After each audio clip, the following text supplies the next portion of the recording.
Atomic Habits, Chapter 16. How to stick with good habits every day. James Clear starts off this chapter with something that he calls the paperclip strategy. In this, you have two jars, one filled with paperclips and the other is empty. And each time you perform a specific task or a certain behavior, you can move one paperclip from the filled jar to the empty jar.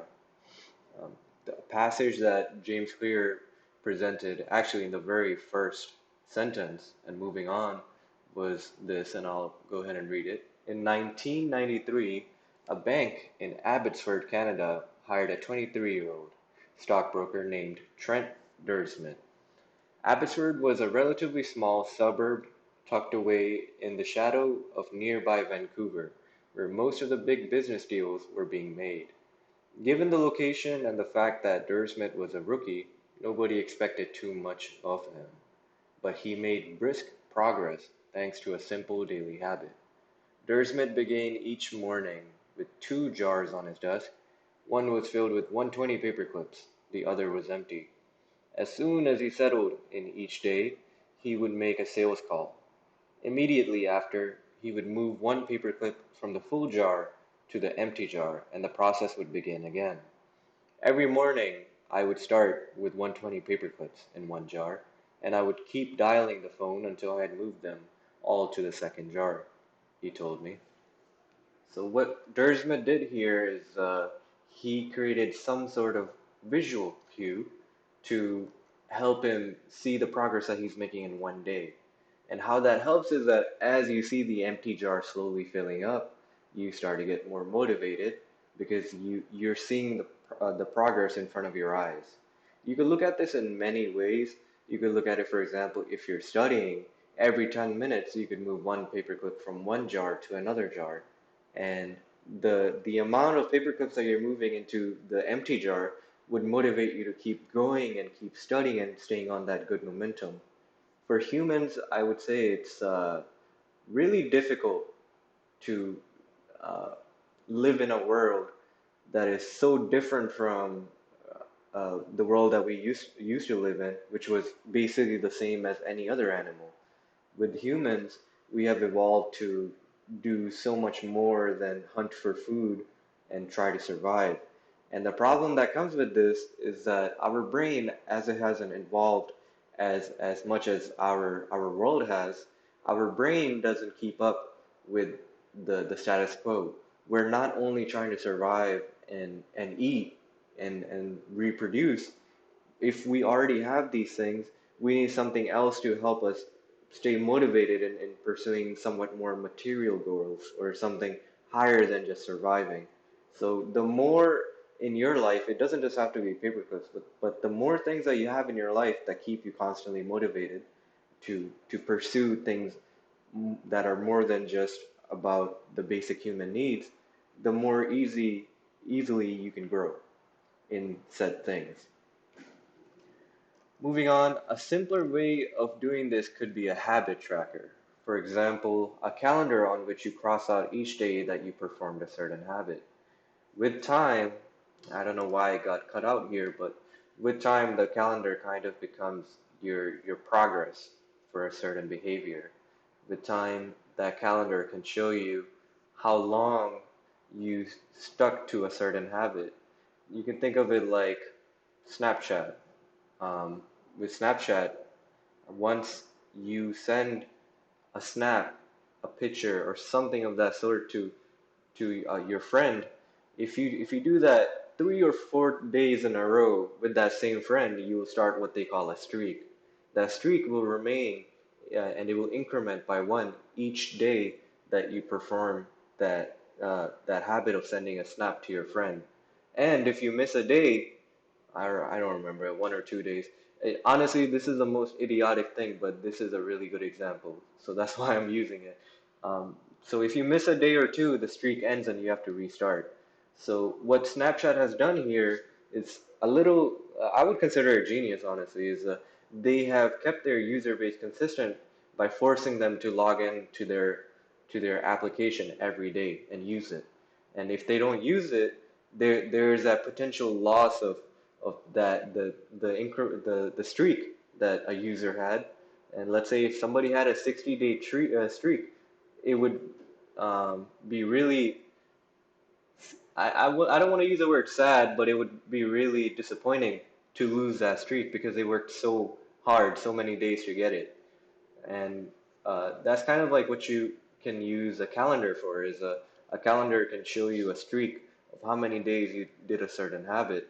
And once you got a good streak going, let's say 10 to 20 days, then you don't want to stop because you see how much work you've put in and how much progress you've made. So that's one good way of using the paperclip strategy, at least one good way to start. Another passage from the book: countless people have tracked their habits, but perhaps the most famous was Benjamin Franklin. Beginning at the age of 20, Franklin carried a small booklet everywhere he went and used it to track 13 personal virtues. This list included goals like lose no time, be always employed in something useful, and avoid trifling conversation. At the end of each day, Franklin would open his booklet and record his progress. Jerry Seinfeld reportedly uses a habit tracker to stick with with his streak of writing jokes. In the documentary Comedian, he explains that his goal is simply to never break the chain of writing jokes every day. In other words, he is not focused on how good or bad a particular joke is or how inspired he feels.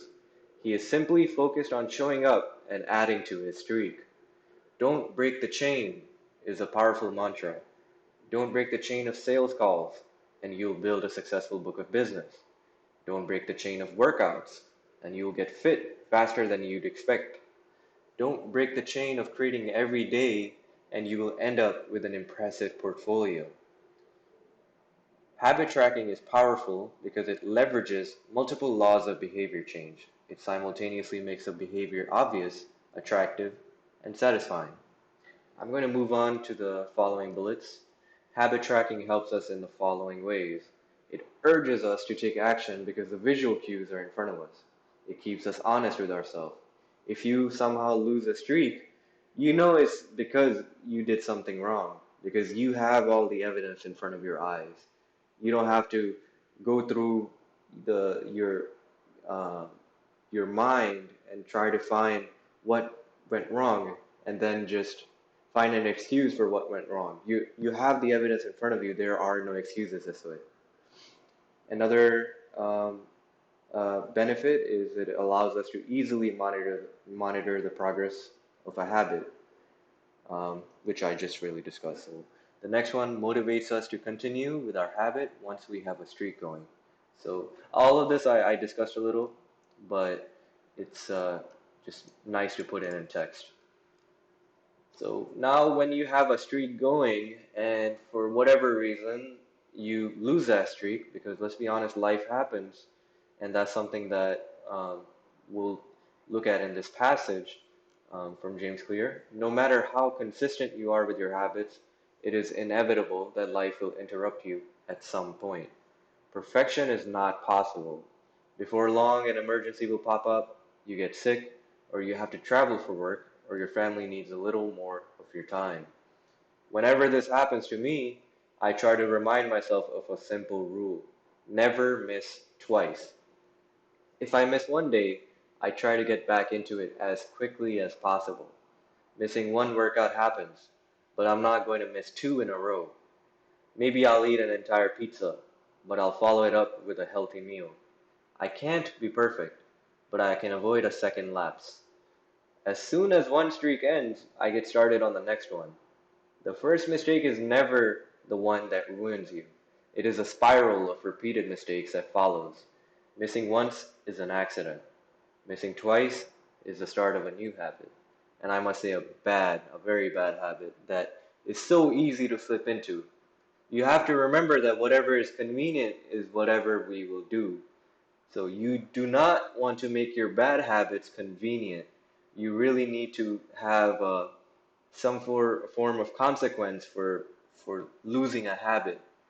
Like, for example, with work, your habit is to drive to work and do the work and drive back home. You miss one day, that's okay. It could be a sick day. It could be something else.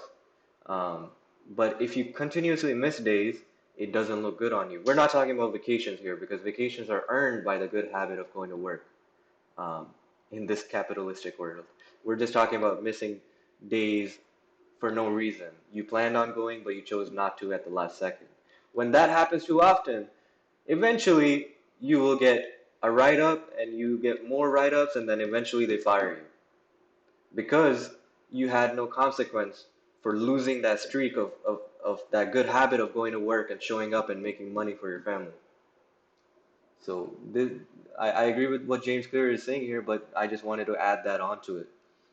Moving on, it becomes a psychological thing. The issue is not slipping up. The issue is not rebounding back to the good habit fast enough. Lost days hurt you more than successful days help you. Okay, we're moving on to the next section. It is also important to know which habits to track. Say you're running a restaurant and you want to know if your chef is doing a good job. One way to measure success is to track how many customers pay for a meal each day. If more customers come in, the food must be good. If fewer customers come in, something must be wrong. However, this one measurement, daily revenue, only gives a limited picture of what's really going on. Just because someone pays for a meal doesn't mean they enjoy the meal. Even dissatisfied customers are unlikely to dine and dash. In fact, if you're only measuring revenue, the food might be getting worse, but you're making up for it with marketing or discounts or some other method. Instead, it may be more effective to track how many customers finish their meal or perhaps a percentage of customers who leave a generous tip. It is also important, going back to what I was saying, of uh, having consequences, but also understanding why those consequences exist. You don't want to just follow a certain metric to track a certain habit, and if that metric for some reason is not doing well, you have to face the consequences. The consequences should follow a deliberate mistake, a deliberate loss of, or a deliberate lack of doing the habit. You know, it's not more so about punishing yourself for the sake of punishing yourself, but rather having a punishment set out for something uh, that you know you really need to be doing. So having good metrics is very, very important. I feel like I'm going on a lot of tangents this video, but I'm just coming what comes into my mind, or I'm just saying what comes into my mind. Some more examples could be judging our work by the number of hours we put into it. This can go for your job. You think that because you're working a lot of hours or because you're doing a lot of overtime, you're probably doing some good work. But that's not necessarily always true.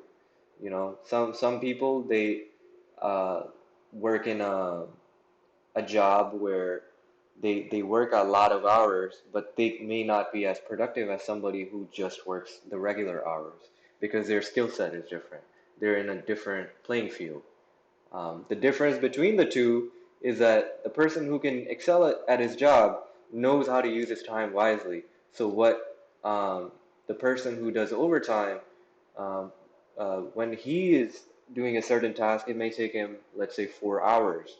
When the person who spent the time more wisely in learning what the job is about and the tasks that he needs to perform, that same task that the person who was working overtime, it took him 4 hours, that same task would take the regular person maybe 2 hours. So efficiency is much different than the quantity of hours that you work. So that's one way of realizing that your metric the metric of monitoring the number of hours you work doesn't define how good you are at the job. So there has to be some other metric. That metric could, for example, be the praise you receive from your bosses, the the number of comments or revisions that people request on the tasks that you are performing. These are good metrics to understand that, okay, if nobody asked me to change something on this task, then I must have done a good job. If my manager doesn't have to call me in to explain what went wrong because of what I did, then I did a good job. These are good metrics to track how well you perform at work. And the same goes for YouTube videos, right? I upload a video. Uh, the habit of me just pushing out videos, it is important, but at the same time, it's not the metric that I use to track how I'm performing.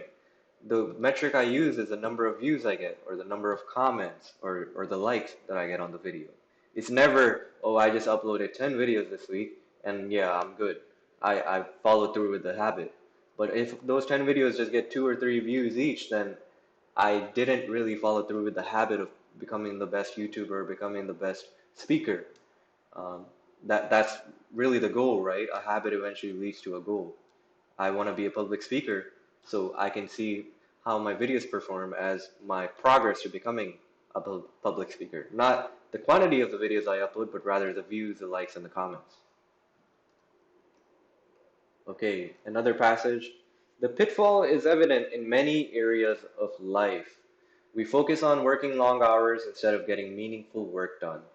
We care more about getting 10,000 steps than we do about being healthy. We teach for standardized tests instead of emphasizing learning, curiosity, and critical thinking. In short, we optimize for what we measure. When we choose the wrong measurement, we get the wrong behavior. This is sometimes referred to as Goodhart's law, named after the economist Charles Goodhart. The principle states, when a measure becomes a target, it ceases to be a good measure. Measurement is only useful when it guides you and adds context to a larger picture, not when it consumes you. Each number is simply one piece of feedback in the overall system. This is all I have for the chapter, but I think the main points were covered pretty well about how you can track your progress. The paperclip strategy is something I'm actually thinking about implementing in my life. But again, what I said towards the end of the chapter, it's so important to understand which metrics to monitor. Because if you monitor the wrong metric and you don't see any progress, it's not the fault of you uh, uh, not doing the task well enough. It's just the fault of you not realizing that you're doing the wrong task. That's about it. I will see you in chapter 17, which I hope to make very soon. And until then, have a nice day and take care.